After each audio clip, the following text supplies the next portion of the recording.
Une blockchain est une technologie qui se base sur un registre de données distribué. Pour enregistrer une nouvelle transaction, une nouvelle donnée sur ce registre, il va falloir faire participer les nœuds du réseau. Ce sont donc eux qui vont valider les nouvelles transactions. C'est ce qu'on appelle un réseau décentralisé. On peut donc se passer d'un tiers de confiance.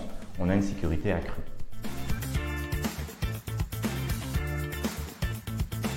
Une blockchain publique, par définition, est une blockchain dont l'accès n'est pas restreint. Tout le monde peut y accéder, participer à la sécurisation de ce réseau et les transactions qui y sont stockées sont disponibles de manière transparente. On peut y accéder via un block explorer. L'exemple le plus connu est la blockchain du Bitcoin qui permet de manière très simple de réaliser des transactions de paiement n'importe où dans le monde de manière très simple avec un coût dérisoire. Une blockchain privée, par définition, va avoir un accès restreint. Elle va être administrée par un ensemble de sociétés ou de compagnies qui composent son réseau. Les transactions ne sont donc pas disponibles, ne sont pas ouvertes à tous. Un exemple courant, c'est la blockchain Hyperledger qui va permettre de développer des use cases très complexes et qui va permettre in fine de s'adapter au contexte de ce consortium de sociétés ou compagnies, qu'ils soient internes ou externes à leurs propres intérêts.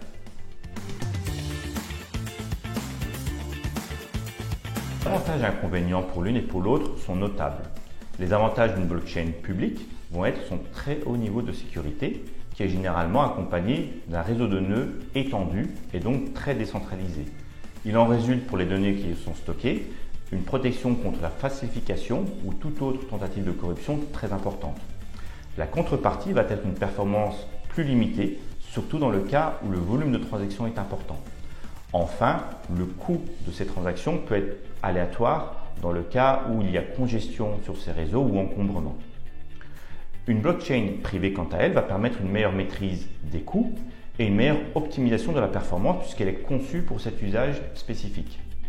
En contrepartie, le niveau de sécurité peut être moindre puisque le réseau va être moins dense.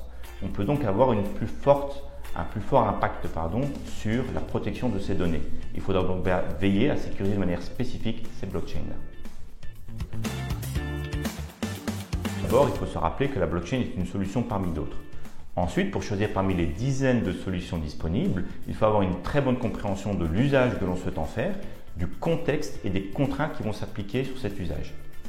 Parmi les questions clés que l'on doit se poser, premièrement, la typologie de données que l'on va stocker et véhiculer sur cette blockchain, y compris leur niveau de sensibilité.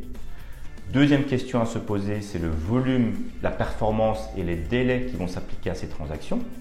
Troisième élément concerne la sécurisation de cette blockchain et comment on veut opérer la validation de ces transactions.